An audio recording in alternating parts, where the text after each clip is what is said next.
Rising, Second Floor, a darn good read original series. I stepped into the large coliseum. Across from me stood a single opponent. A large, muscular man stood menacingly, wielding a club identical to mine. We locked eyes and began to size each other up. His hair was long and white, with a gangly beard to match. He was much taller than I, and more than likely stronger as well. The crowd was visible now, with all sorts of malformed creatures screaming and cheering. A horn blew and shook the entire stadium, quieting the beasts that had been screeching previously. A stunningly beautiful man appeared from a balcony, waving to the crowd. He began to speak with a melody that comforted my being. Contenders, congratulations on making it this far. Survive the man opposing you, and all will be explained. Fight or die.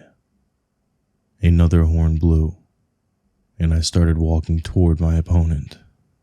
We met in the middle of the stadium, circling one another. I held my club in front of me, and he swatted mine away. He was obnoxiously strong. I waited for him to make the first move. He raised his club over his head and swung down on me hard. I jumped back to evade his attack and swung back as his club hit the ground. I made contact with his side. He did not budge. With one hand he pushed my club away and swung his again, nearly missing my head. I could feel the air whizzing past my face. This continued on for a couple of moments. He kept coming, and I kept countering. I made contact with him many times, yet he received no damage from my attacks. The man was strong, but I was much faster. Should he make contact, I would surely lose the fight.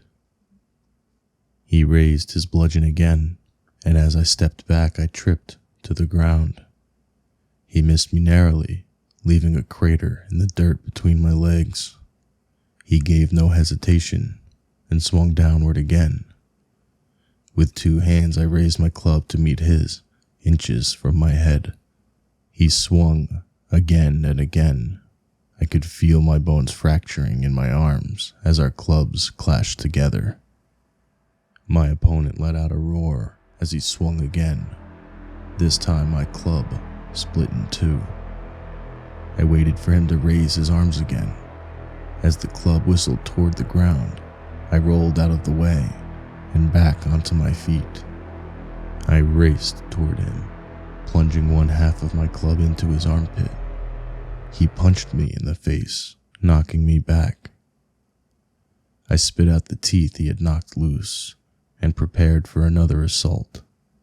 He sprinted toward me, swinging his club haphazardly with his one good arm.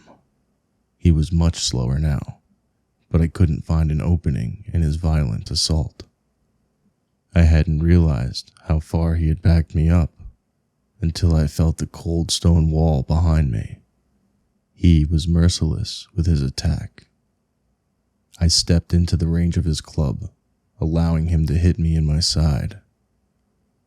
I let out a yelp as the audible crack of my ribs filled the stadium. I wrapped one arm around his weapon, forgetting all the damage my body had received.